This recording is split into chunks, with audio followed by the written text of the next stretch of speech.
Restaurant ಸ್ಟೈಲ್ಗಿಂತನೂ ತುಂಬನೇ ರುಚಿಯಾದ ಕಡಾಯಿ ಪನ್ನೀರ್ನ ಮನೆಯಲ್ಲೇ ಹೇಗೆ ಮಾಡೋದು ಅಂತ ಹೇಳ್ಕೊಡ್ತೀನಿ ಬನ್ನಿ. ಇದು ರೋಟಿ, ಕುಲ್ಚಾ, ಪರೋಟ, ಚಪಾತಿ, ಪೂರಿ ಎಲ್ಲದಕ್ಕೂ ಸೂಪರ್ ಕಾಂಬಿನೇಷನ್ ಆಗಿರುತ್ತೆ. ತುಂಬನೇ ರುಚಿಯಾಗಿರುತ್ತೆ. ನೀವು ಈ ರೀತಿ ಮಾಡಿಕೊಂಡ್ರೆ ಹೋಟೆಲ್ಗೆ ಹೋಗೋದಿಲ್ಲ. ಮಾಡೋದು ಕೂಡ ತುಂಬನೇ ಸುಲಭ. ಬನ್ನಿ ಹೇಗೆ ಮಾಡೋದು ಅಂತ ನೋಡೋಣ. 4 ರಿಂದ 5 ಬ್ಯಾಡಗಿ ಮೆಣಸಿನಕಾಯಿ, 1 ಟೇಬಲ್ ಸ್ಪೂನ್ ಧನಿಯಾ ಬೀಜ, 4 ಏಲಕ್ಕಿ, ಸ್ವಲ್ಪ ಚಕ್ಕೆ, 4 ಲವಂಗ, 2ರಿಂದ 3 ಮೆಣಸು ಮತ್ತು ಸ್ವಲ್ಪ ಜೀರಿಗೆ ಹಾಕ್ಕೊಂಡು ಡ್ರೈ ಫ್ರೈ ಮಾಡ್ಕೊಳ್ಬೇಕು.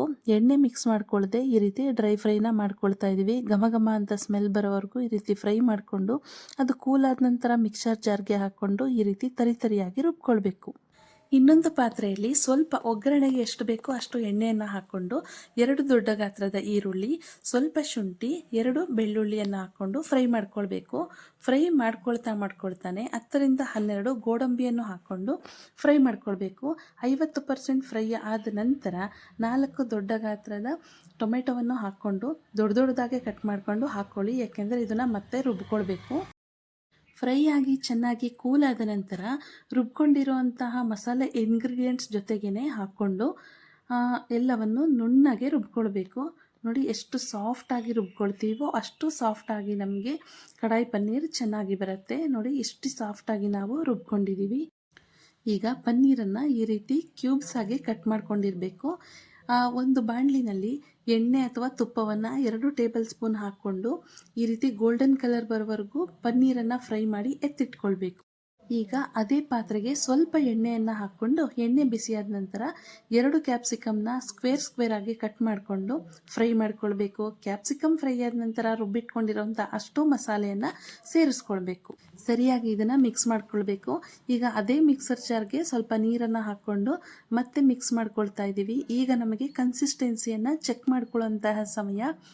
ನಮಗೆ ಎಷ್ಟು ಕನ್ಸಿಸ್ಟೆನ್ಸಿ ಬೇಕೋ ನೋಡಿಕೊಂಡು ಇದನ್ನು ಕುದಿಯೋದಕ್ಕೆ ಬಿಡಬೇಕು. ಈ ಸಮಯದಲ್ಲಿ ಇದಕ್ಕೆ ಅರ್ಧ ಟೇಬಲ್ ಸ್ಪೂನ್ ಅಚ್ಚ ಖಾರದ ಪುಡಿ ಮತ್ತು ಸ್ವಲ್ಪ ಅರಿಶಿನ ಪುಡಿಯನ್ನು ಹಾಕ್ಕೊಳ್ಬೇಕು. ಆಲ್ರೆಡಿ ನಾವು ಮಸಾಲೆ ಇಂಗ್ರೀಡಿಯೆಂಟ್ಸ್ನ ಹಾಕ್ಕೊಂಡಿರೋದ್ರಿಂದ ಅದರಲ್ಲೇ ಖಾರ ಇರುತ್ತೆ, ಅದರಿಂದ ಸ್ವಲ್ಪ ಖಾರ ಹಾಕ್ಕೊಂಡ್ರೆ ಸಾಕು. ಕೊನೆಯದಾಗಿ ಇದಕ್ಕೆ ರುಚಿಗೆ ತಕ್ಕಷ್ಟು ಉಪ್ಪನ್ನು ಹಾಕ್ಕೊಳ್ತಾ ಇದ್ದೀವಿ. ಹಾಕ್ಕೊಂಡು ಮತ್ತೆ ಒಂದ್ಸರಿ ಮಿಶ್ರಣ ಮಾಡಿಕೊಳ್ಬೇಕು.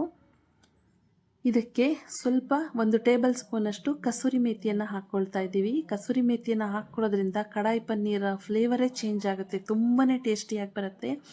ಕುದಿಯುವಂಥ ಸಮಯದಲ್ಲಿ ಕೊನೆಯದಾಗಿ ಫ್ರೈ ಮಾಡಿ ಎತ್ತಿಟ್ಕೊಂಡಿದ್ವಲ್ಲ ಆ ಪನ್ನೀರನ್ನು ಸೇರಿಸ್ತಾ ಇದ್ದೀವಿ. ಎಲ್ಲ ಮಿಕ್ಸ್ ಆದ ನಂತರ 5 ನಿಮಿಷ ಇದನ್ನು ಮೀಡಿಯಮ್ ಫ್ಲೇಮಲ್ಲಿ ಕುದಿಸ್ಕೊಳ್ಬೇಕು. ನೋಡಿ ಚೆನ್ನಾಗಿ ಕುದ್ದಿದೆ, ತುಂಬಾ ಟೇಸ್ಟಿಯಾಗಿ ಬಂದಿದೆ. ಕನ್ಸಿಸ್ಟೆನ್ಸಿ ಕೂಡ ತುಂಬ ಚೆನ್ನಾಗಿದೆ. ನಾನು ಮೊದಲೇ ಹೇಳ್ದಂಗೆ ಚಪಾತಿಗೆ, ಪೂರಿಗೆ, ಪರೋಟ, ಕುಲ್ಚಾ, ರುಮಾಲ್ ರೋಟಿ ಎಲ್ಲದಕ್ಕೂ ತುಂಬ ಒಳ್ಳೆ ಕಾಂಬಿನೇಷನ್ ಅಂತ ಹೇಳಬಹುದು. ನೀವು ಒಂದು ಸರಿ ಈ ರೀತಿ ಮನೆಯಲ್ಲಿ ಮಾಡಿಕೊಂಡ್ರೆ ಪದೇ ಮಾಡ್ತಾನೆ ಇರ್ತೀರ. ಮನೆಯಲ್ಲಿ ಮಕ್ಕಳು, ದೊಡ್ಡವರು ಎಲ್ಲರೂ ತುಂಬಾ ಇಷ್ಟಪಡ್ತಾರೆ. ಎಕ್ಸ್ಟ್ರಾ ಟೇಸ್ಟ್ ಅಂತಲೇ ಹೇಳಬಹುದು. ನೀವು ಈ ರೀತಿ ಕಡಾಯಿ ಪನ್ನೀರನ್ನು ಮನೆಯಲ್ಲೇ ಮಾಡಿಕೊಂಡು ಹೇಗಿದೆ ಅಂತ ನಮಗೆ ನಿಮ್ಮ ಅಭಿಪ್ರಾಯವನ್ನು ಕಮೆಂಟ್ ಮೂಲಕ ತಿಳಿಸಿ. ಈ ರೆಸಿಪಿ ನಿಮಗೆ ಇಷ್ಟ ಆಗಿದೆ ನಮ್ಮ ಚಾನಲ್ನ ಲೈಕ್ ಮಾಡಿ ಮತ್ತು ಸಬ್ಸ್ಕ್ರೈಬ್ ಮಾಡಿ. ಹೊಸ ರೆಸಿಪಿಗಾಗಿ ನಮ್ಮ ಚಾನಲ್ನ ಫಾಲೋ ಮಾಡ್ತಾ ಇರಿ. Thank you for watching.